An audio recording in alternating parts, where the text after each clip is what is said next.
चलो देखो, अचर गुणांकों वाले रैखिक अवकल समीकरण।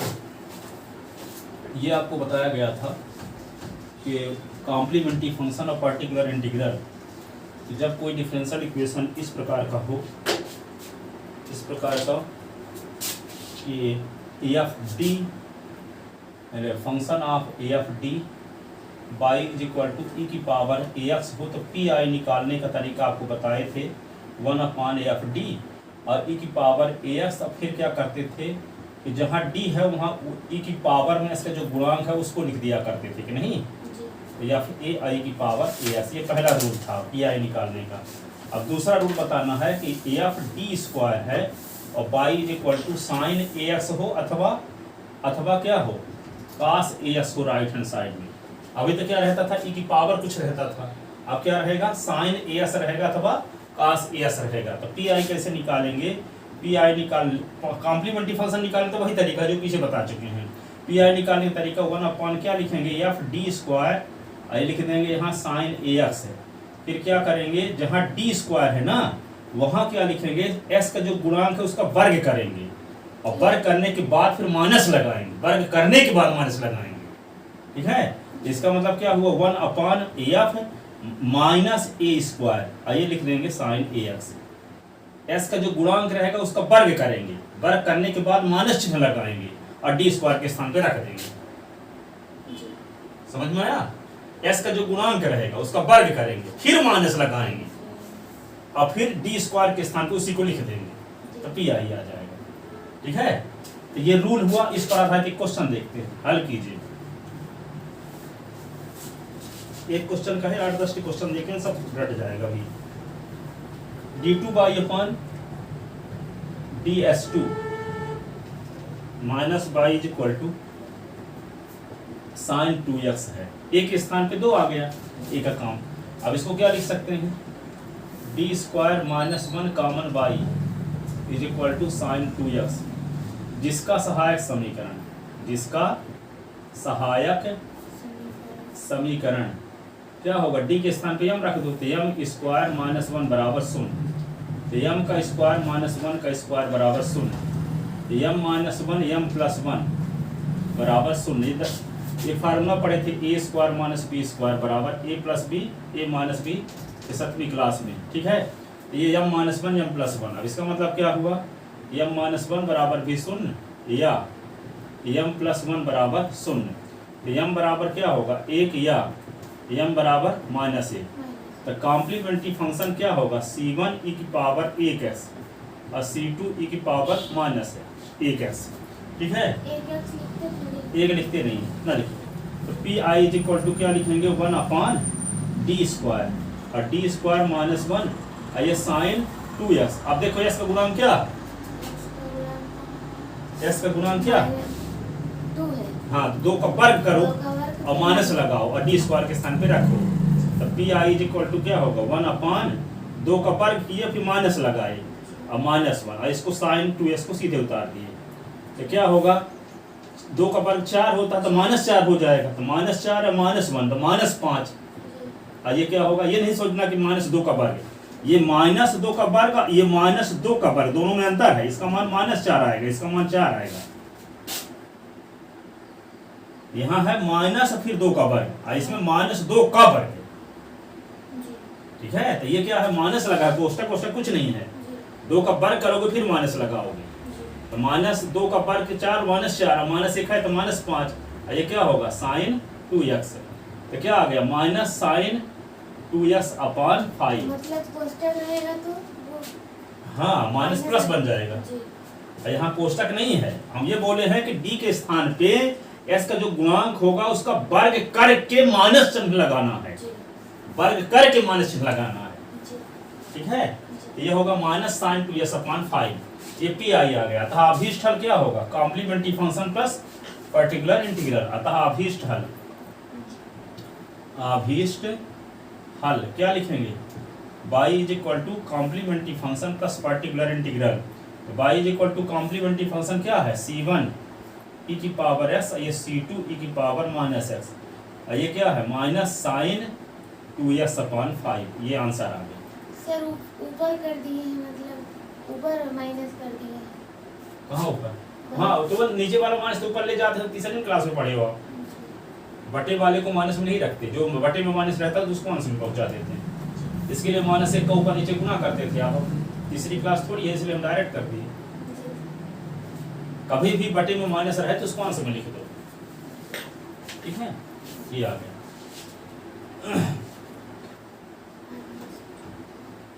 अब देखो दूसरा सवाल, लिख लिया इसको, लिख लो जल्दी से। अब दूसरा सवाल हम लिखते हैं,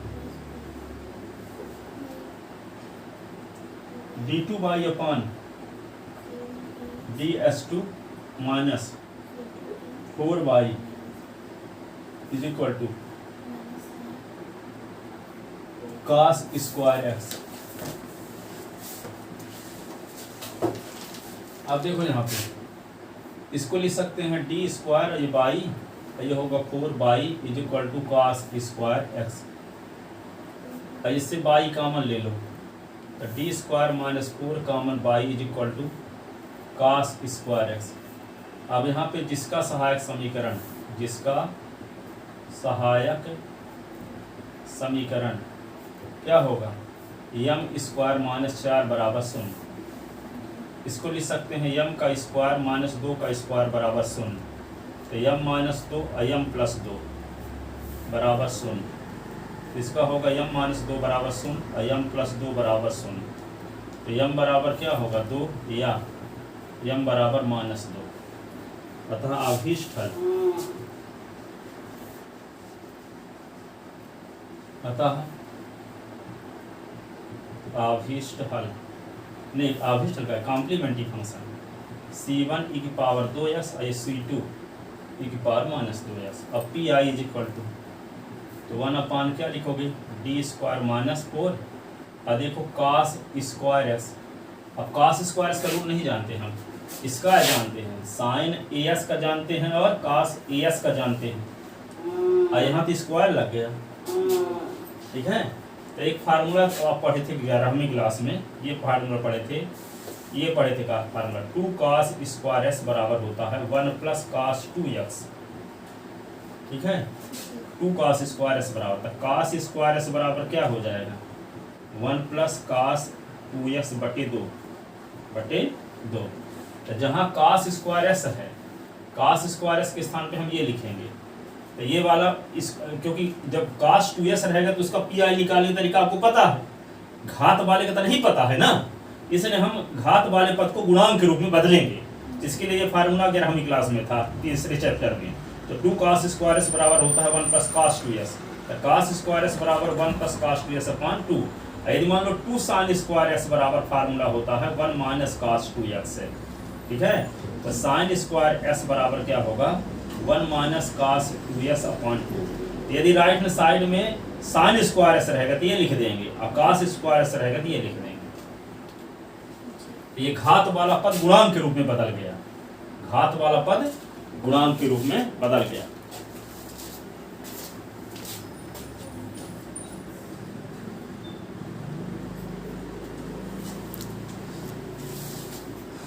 ठीक है, अब आगे देखते हैं।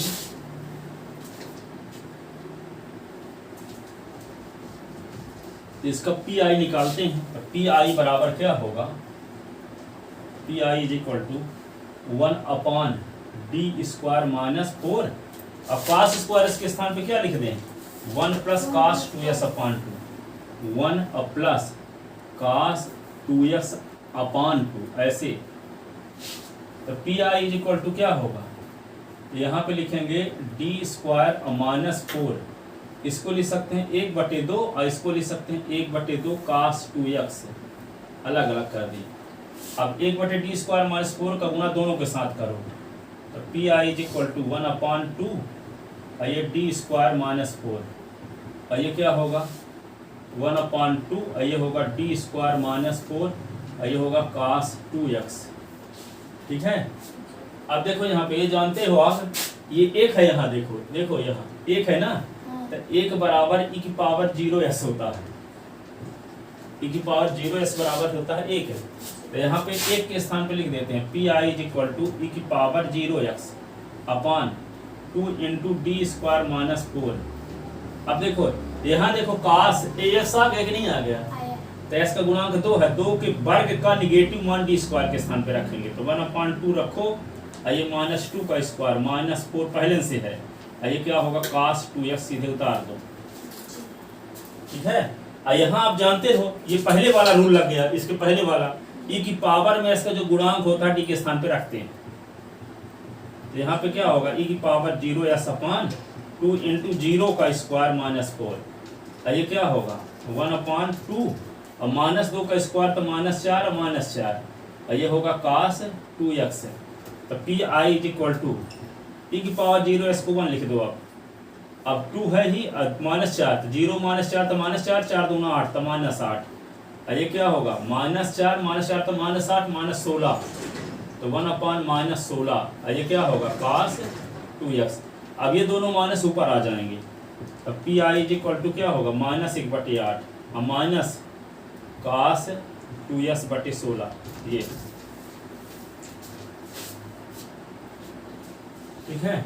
अतः अभीष्ट हल, अतः अभीष्ट हल क्या होगा, अतः अभीष्ट हल y is equal to complementary function plus particular integral. Complementary function क्या, c1 e की पावर 2x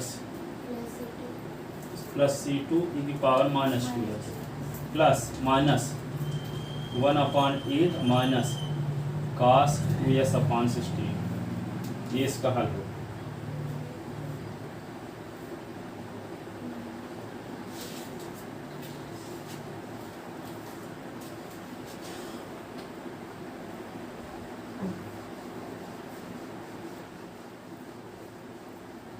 अब देखो क्वेश्चन नंबर 3,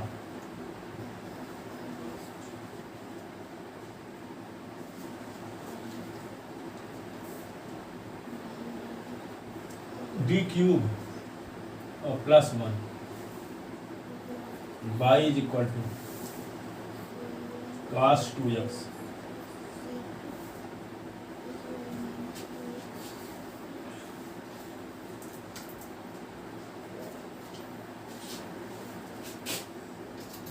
तो जिसका सहायक समीकरण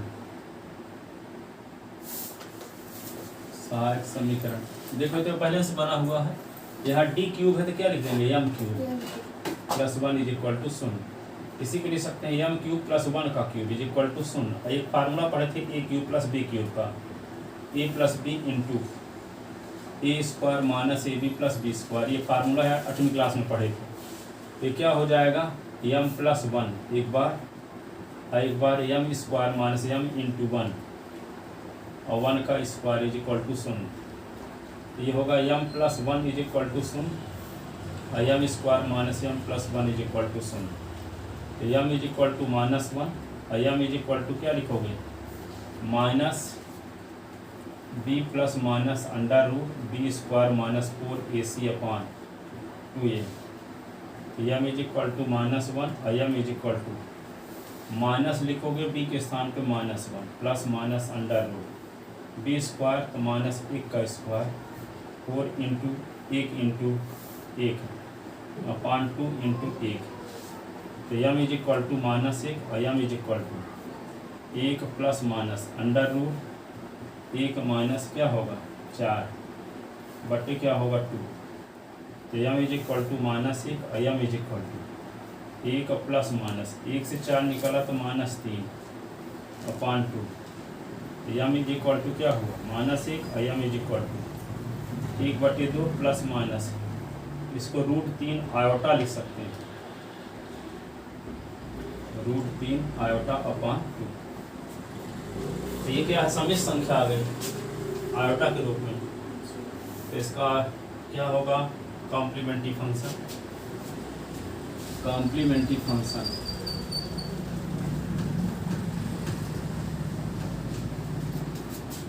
CF कॉम्प्लीमेंट्री फंक्शन बराबर क्या लिखेंगे c1 e की पावर -1x, तो -1 लिखते नहीं है तो -x, फिर देखो ये समिश्र संख्या वाला आ गया ना, इसका रूल क्या लगाते हैं e की पावर अल्फा x, ई की पावर अल्फा, तो अल्फा का काम क्या है 1/2x। फिर क्या होगा C2 और cos √3/2x और C3 sin √3/2x। ऐसे ये कॉम्प्लीमेंट्री फंक्शन, क्योंकि आपको बताया गया था कि जब m बराबर आता है अल्फा प्लस आयोटा बीटा, है ना, तो इसका फार्मूला ये होता है कॉम्प्लीमेंट्री फंक्शन e की पावर अल्फा x और ये C1 cos beta x plus C2 sin beta x, ये फार्मूला होता है। लेकिन एक तो हम -1 आने की वजह से C1 यहाँ लिख चुके हैं, तब C2 यहाँ लिखेंगे, यहाँ C3 लिखेंगे, क्योंकि C1 तो लिख चुके थे पहले। और वही e की पावर अल्फा x, तो अल्फा का काम यहाँ कौन कर रहा है 1/2, तो 1/2x। तो C1 जब लिख चुके हैं तब C2 यहाँ लिखेंगे। और cos बीटा, तो बीटा के स्थान पे यहाँ पे क्या है √3/2, तो √3/2x और C3 sin √3/2x। ठीक है, अब एक कॉम्प्लीमेंट्री फंक्शन तो आ गया, अब क्या निकालेंगे PI। तो PI = क्या होगा 1/d³ + 1, और ये होगा cos 2x। तो PI = अब देखो ये बताया ना थे आपको कि जो s का गुणांक होगा उसके वर्ग का निगेटिव मान कहाँ रखेंगे। सुन लो आप, ये देखो s का गुणांक 2 है ना जी, तो यहाँ पे d² के पास लिखेंगे। d² है, यहाँ d³, तो d³ को क्या करना पड़ेगा d × d² करना पड़ेगा, d × d²। d का क्यूब 2 का क्यूब नहीं होगा, 2 का क्यूब नहीं होगा, d² के सामने वैल्यू रखते हैं सिर्फ। सिर्फ d। हाँ d³ हो तो उसको d × d² बनाओ और +1, ये क्या लिखोगे cos 2x। आप देखो यहाँ पे क्या करेंगे PI = यहाँ d² कर लो, यहाँ d लिख लो, ठीक है ना। अब d² के स्थान पे क्या लिखेंगे s के गुणांक के वर्ग का निगेटिव मान, तो 1/-2² और ये d +1, ये क्या होगा cos 2x। -4 हो गया, तो PI = क्या होगा 4d +1, और ये क्या होगा cos 2x। अब PI = क्या करेंगे इसको 1/1 - 4d, 1 को प्लस को पहले माइनस को बाद में लिख दिए, ये cos 2x। अभी d हटा नहीं है, अब d हटा नहीं है, तो जब d² होगा तब ना रखेंगे s के गुणांक के वर्ग का निगेटिव मान। तो यहाँ तो d है, तो d को अब d² बनाओ, तो d को d² बनाने के लिए क्या करना पड़ेगा, बटे में 2 पदों के बीच जो चिन्ह है उस चिन्ह को बदल करके ऊपर नीचे गुना करना पड़ेगा। क्यों ऐसा करेंगे, ताकि ये d² में बदल जाए। तो d² में क्यों बदलना चाहते हो, क्योंकि जब d² आएगा तभी हम लिख सकेंगे s के गुणांक के वर्ग का निगेटिव मान। और d के स्थान पर नहीं लिख सकते, ना d³ के स्थान पर लिख सकते, सिर्फ d² के स्थान पर लिख सकते, ठीक है।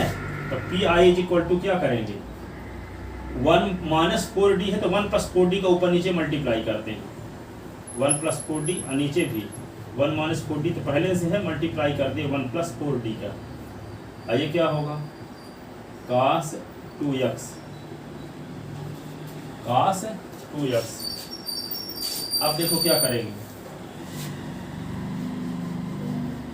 इधर कर लिख लिया हो, तो PI = देखो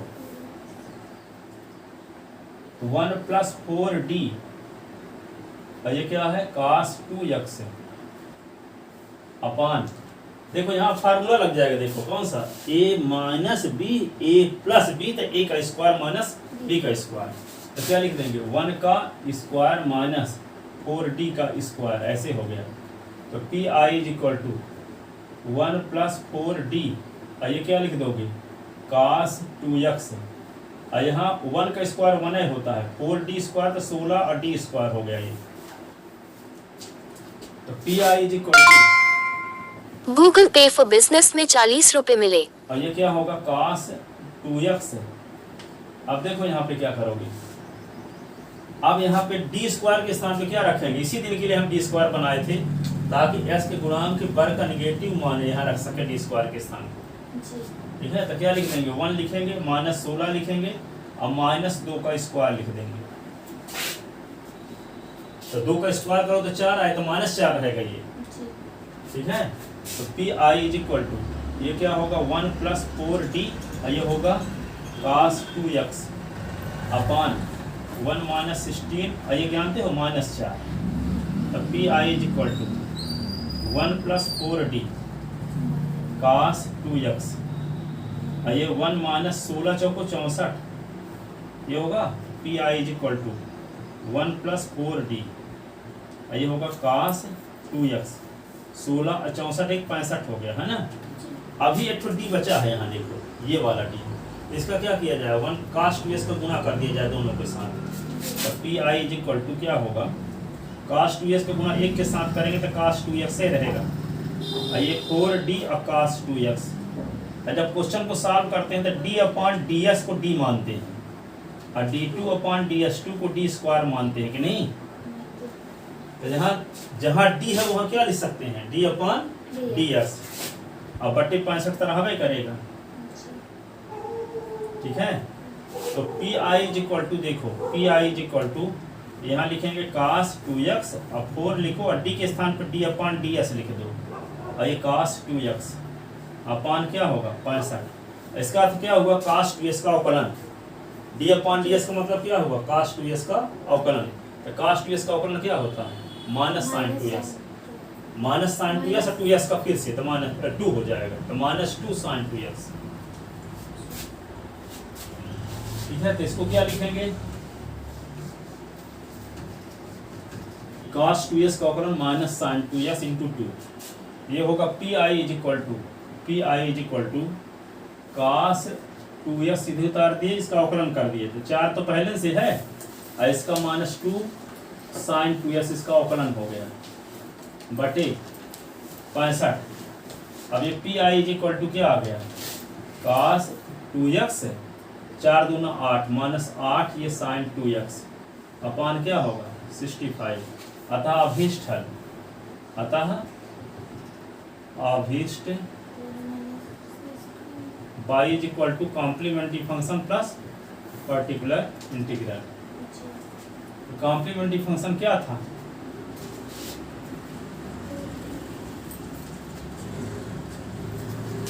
y is equal c1 e की पावर माइनस x,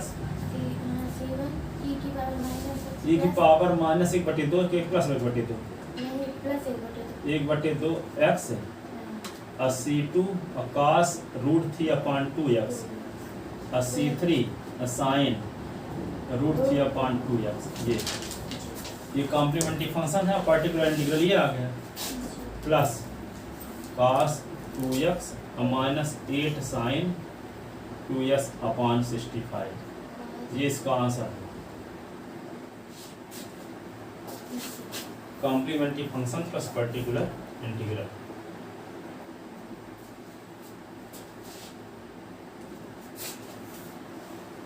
ठीक है,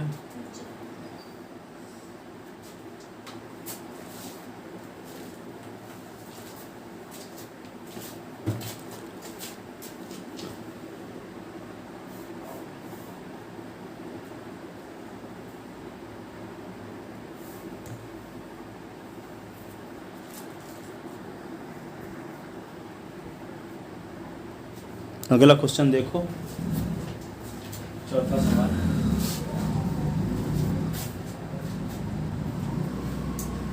ऊपर का मिटा देते हैं, ठीक है, एक दो लाइन।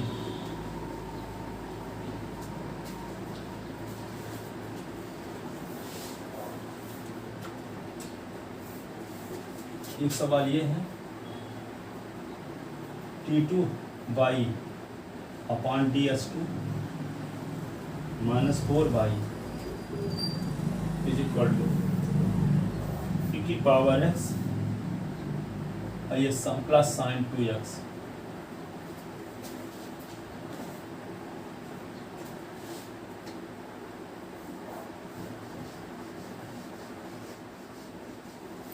इसको लिख सकते हैं क्या d² -4 common y is equal to e की पावर x और ये साइन 2x। जानते हो पढ़ने का क्या तरीका होता है, ये क्वेश्चन जैसे हम पढ़ाते हैं ना, इस क्वेश्चन को शुरू से लास्ट तक 4-5 बार देखो और फिर रफ में बिन देख के उसको लगाओ, ठीक है। अब फिर देखो कहाँ गलती हो रही है, कहाँ भूल गया, फिर दोबारा 4-5 बार देखो, फिर से फिर लगाओ उसको, जो 3 राउंड ऐसे किया करो। ऐसे करोगे तो 1 घंटे 1.5 घंटे क्वेश्चन में लग जाएगा, ठीक है। और यही काम करते करते 5-6 घंटे लगाओगे तो 5-6 घंटे में जो क्वेश्चन बन तैयार हो जाएंगे वो हमेशा के लिए तैयार हो जाएंगे, ठीक है। धीरे धीरे आपको पढ़ने का मन करने लगेगा, क्योंकि आपसे बनने भी लगेगा ना। ऐसे में कब पढ़ने का मन करता है?